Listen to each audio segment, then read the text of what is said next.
प्रिय विद्यार्थियों, नमस्कार।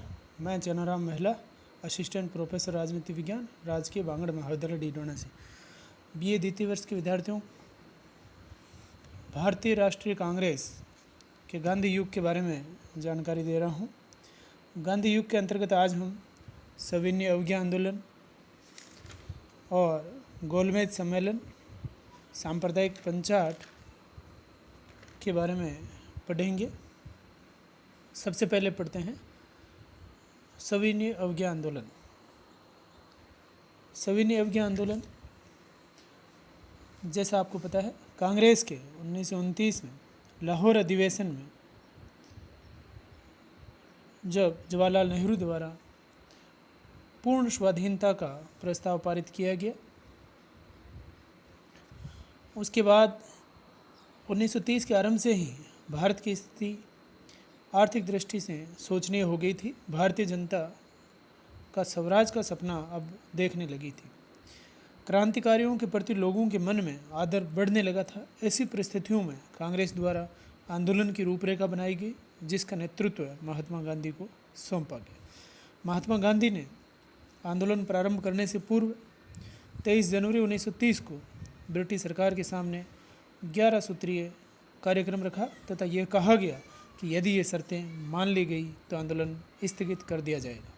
वो इस प्रकार है: प्रथम, मादक पदार्थों का सेवन निषेध होना चाहिए। दूसरा, विनिमय दर 1 शिलिंग 4 पैसे हो, 1 शिलिंग के 4 पैसे के बराबर होने चाहिए। भूमि कर जो लिया जाता था वो आधा कर दिया जाए तथा इसे विधान परिषद के अधिकार में रखा जाए। नमक पर जो टैक्स लगाया जा रहा था वो समाप्त हो।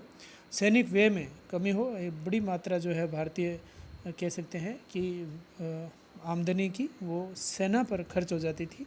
उच्च अधिकारियों के वेतन में 5% कमी हो। वेतनों पर संरक्षण कर लगाया जाए।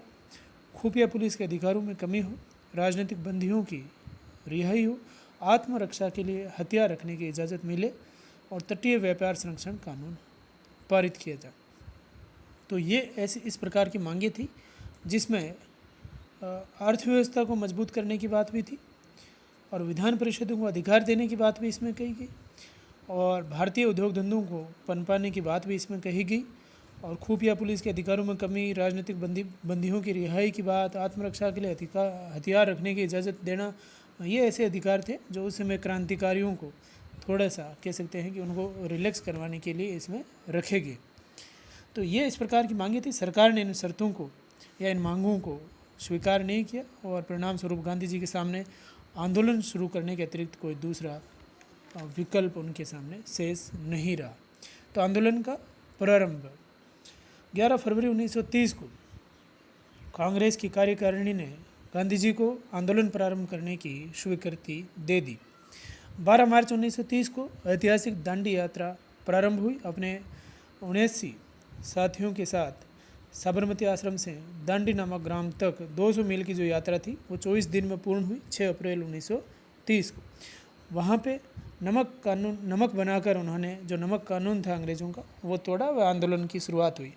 आंदोलन के उद्देश्यों की हम बात करें, यह आंदोलन के कार्यक्रम जो थे वो नमक बनाना, शराबबंदी के लिए महिलाओं द्वारा धरना देना, सरकारी नौकरियों, स्कूल, अदालतों का बहिष्कार करना, छुआछूत का त्याग करना व विदेशी वस्त्रों को जलाना आदि। तो ये इस प्रकार के कदम आंदोलन के दौरान उठाए जाने थे, जिनके द्वारा अंग्रेज़ों को मजबूर करना था और भारतीयों में कह सकते हैं कि राष्ट्रवाद को और ज़्यादा प्रबल करना। शीघ्र ही आंदोलन ने जन आंदोलन का रूप ले लिया और ब्रिटिश सरकार ने आंदोलन को दबाने के लिए दमन चक्र चलाया और 6 मई 1930 को महात्मा गांधी को बंदी बना लिया गया और उनके साथ ही 90,000 व्यक्तियों को कारावास में डाल दिया गया। इसी बीच प्रथम गोलमेज सम्मेलन आयोजित हुआ नवंबर 1930 में, परंतु कांग्रेस ने इसका बहिष्कार किया। जब कांग्रेस ने उस गोलमेज सम्मेलन में भाग नहीं लिया तो दुनिया भर के अंदर ब्रिटिश सरकार की आलोचना हुई और उनको कहा गया कि आपने जब कांग्रेस जो भारत का प्रतिनिधित्व करता है उस दल को शामिल नहीं किया तो कैसा उस भारत के बारे में आप कैसे भविष्य डिसाइड कर सकते हैं।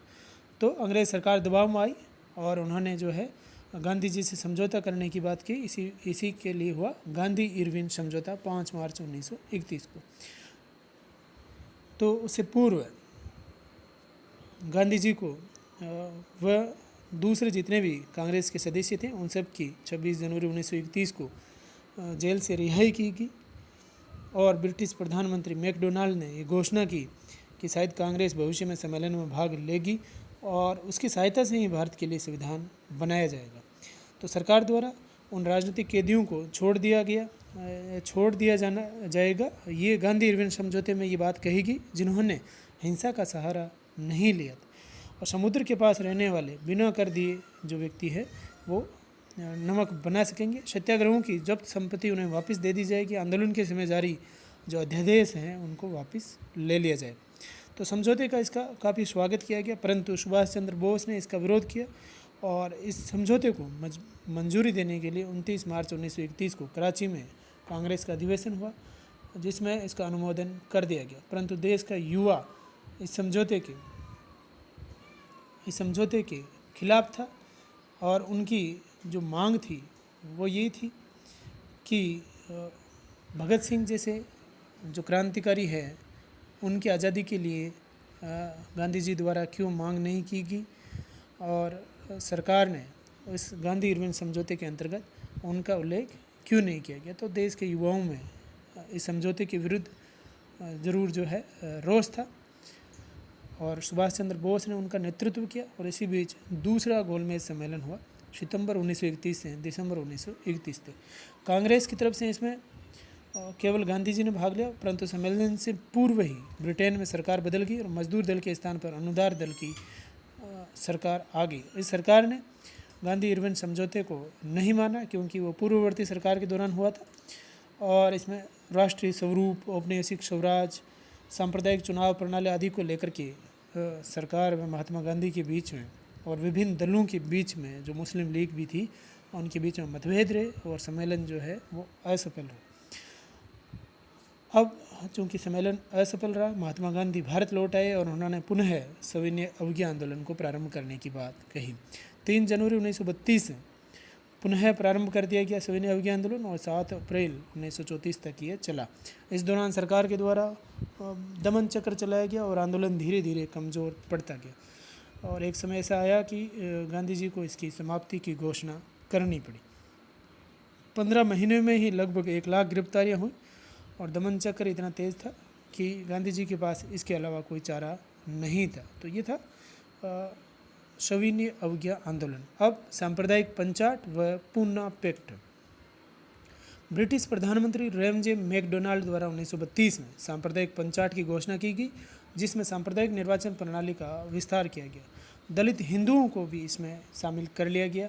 जैसा 1909 में आपको पता ही है कि मुस्लिमों को अलग से पृथक प्रतिनिधित्व की बात उसमें कही गई थी, तो उसमें धीरे धीरे ईसाई भी आते गए, फिर सिखों को भी शामिल कर लिया गया और यहाँ पे जो हिंदू धर्म में स्वर्ण हिंदुओं को छोड़ करके दूसरे हिंदू थे उनके लिए भी इसमें बात रखी गई कि उनको भी अलग से पृथक प्रतिनिधित्व देना चाहिए। तो और विधान परिषद जो है उनमें उनकी संख्या भी दुगुनी कर दी गई। इसके विरोध में गांधी जी द्वारा जेल में आमरण अनशन किया गया और वो इसलिए किया गया कि उनको लगता था कि ये एक प्रकार से भारत को तोड़ने की साजिश है जिसका मैं कतई उसको स्वीकार नहीं कर सकता।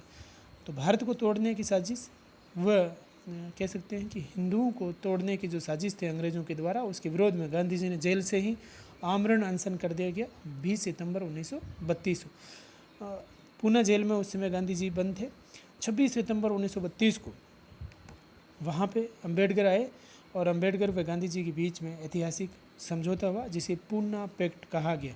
तो भीमराव अंबेडकर द्वारा गांधी जी की बातें मान ली गई और पृथक प्रतिनिधित्व की मांग छोड़ करके उन्होंने फिर आरक्षण के लिए उसमें जो है हामी भर दी गई। उसके बाद तृतीय गोलमेज सम्मेलन हुआ 17 नवंबर 1932 से 24 दिसंबर 1932 तक, परंतु कांग्रेस व ब्रिटेन के मजदूर दल ने इसमें भाग नहीं लिया और इस सम्मेलन में प्रथम 2 सम्मेलनों के निर्णयों की पुष्टि की। अलग से इसमें कोई जो है डिसीजन नहीं हुआ और प्रथम 2 सम्मेलन में जो निर्णय हुए उनकी इसमें पुष्टि की गई। तो ये था सविनय अवज्ञा आंदोलन, गांधी इरविन समझौता, गोलमेज सम्मेलन, सांप्रदायिक पंचाट व पूना पैक्ट। धन्यवाद।